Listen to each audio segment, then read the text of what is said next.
বাংলার মাটিতে নতুন এক বীর, হামজার পায়ের জাদু খেলবে সে ধীর।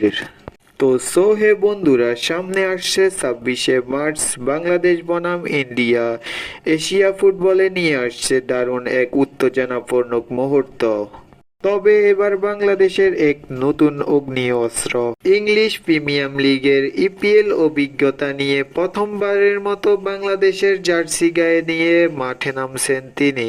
অন্যদিকে প্রতিপক্ষ ভারত। দক্ষিণ এশিয়ার ফুটবলের চিরপ্রতিদ্বন্দ্বী বাংলাদেশ কি এবার নতুন ইতিহাস গড়তে পারবে?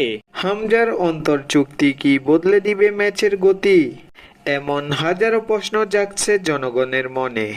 হামজা চৌধুরী এই প্রশ্নের উত্তরে জানিয়েছেন তারা ম্যাচ অবশ্যই জিতবেন। শক্তিশালী দলের বিরুদ্ধে তিনি তার সর্বোচ্চ দিয়েই চেষ্টা করবেন ম্যাচ জিতানোর জন্য, এমনটাই দাবি করেছেন তিনি। বিশ্বকাপ বাছাইয়ের এই গুরুত্বপূর্ণ ম্যাচে বাংলাদেশের মাঝমাঠে থাকবেন এই নতুন শক্তি।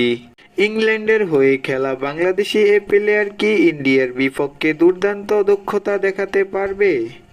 সমর্থকরা অপেক্ষায় আছে হামজা চৌধুরীর ম্যাচের। আর ঢাকার আকাশে ভাসছে একটাই নাম, হামজা চৌধুরী।